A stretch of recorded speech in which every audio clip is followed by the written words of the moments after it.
Dans toute la moitié nord du Nigeria, les habitants vivent dans la crainte constante du prochain enlèvement.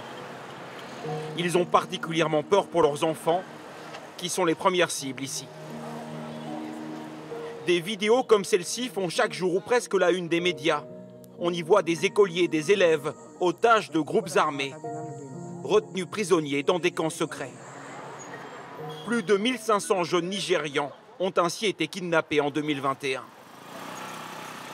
Dans la grande ville de Kaduna, cette université est un des établissements qui ont été attaqués. Les cours n'ont toujours pas repris 9 mois plus tard. Francis Paul était présent cette nuit-là dans son dortoir quand les ravisseurs ont donné l'assaut. Ils sont arrivés par là, par derrière. Ils ont marché vers ici. J'étais là à l'intérieur dans mon lit. Donc j'ai vu les lampes torches. Quand nous sommes sortis, ils nous ont dit de nous allonger par terre. Tous.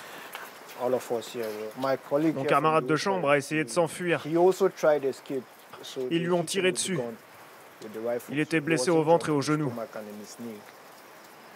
Francis s'est enlevé avec 38 autres élèves.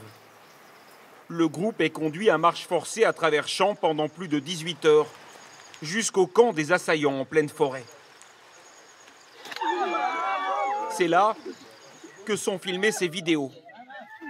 Elles montrent Francis et ses camarades qui pleurent, terrifiés sous la menace d'un fouet.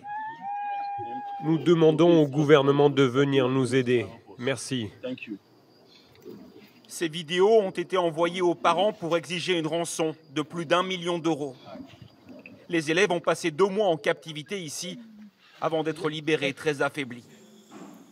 Une rançon a bien été payée, mais les autorités n'ont révélé ni le montant ni l'origine des fonds.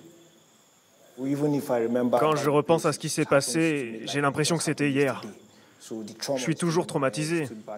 Je ne vais vraiment pas bien. Cette série d'enlèvements a commencé en 2014. 300 lycéennes sont kidnappées à Chibok par le groupe Boko Haram. À l'époque, les raisons avancées sont idéologiques. Les djihadistes ne veulent pas que les jeunes filles aillent à l'école. Aujourd'hui, c'est autre chose.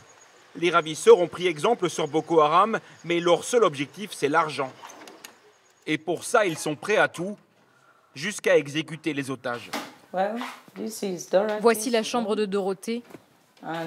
Et voici sa photo.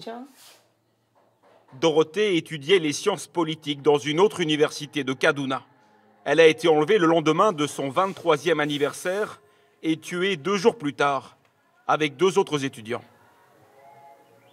Ils ont fait ça juste pour que l'école et les parents sachent qu'ils étaient sérieux à propos de la rançon de 1,5 million d'euros. Ils n'ont pas de cœur. S'ils avaient des sentiments humains, ils ne pourraient pas prendre des gens au hasard comme ça. Ces enfants sont innocents, complètement innocents. Ceux qui sont censés les protéger, l'armée et la police nigériane, souvent accusés de corruption, sont incapables de mettre un terme aux enlèvements. En moyenne, 13 personnes sont kidnappées chaque jour dans le pays. Devant notre caméra, pourtant, les forces de l'ordre veulent montrer qu'elles travaillent. Ici, ces policiers contrôlent les véhicules et affirment mettre tout en œuvre. Sans le courage, la bravoure de nos agences de sécurité, je vous assure que ces problèmes auraient dépassé ce que vous pouvez imaginer. Pour une attaque que vous voyez, il y en a plusieurs que nous avons évitées. Pourtant, à peine le convoi reparti, les policiers de terrain, eux, n'hésitent pas à nous confier leur désarroi. Dans cette guerre, leurs ennemis sont bien mieux équipés. Je suis découragé parce que leurs armes sont meilleures que les nôtres. Quelqu'un qui a une mitrailleuse, tu ne peux pas l'affronter avec une Kalachnikov comme ça. Conséquence directe, de très nombreuses écoles ont dû fermer dans toute la région et des millions d'enfants sont privés d'enseignement à cause du risque d'attaque. Pour réaliser ce reportage, nous avons dû travailler sous protection de la police. Impossible de faire autrement dans cette zone où des enlèvements ont lieu tous les jours ou presque et où des centaines d'étudiants, de collégiens et de lycéens sont toujours retenus otages de groupes armés dans le nord du Nigeria.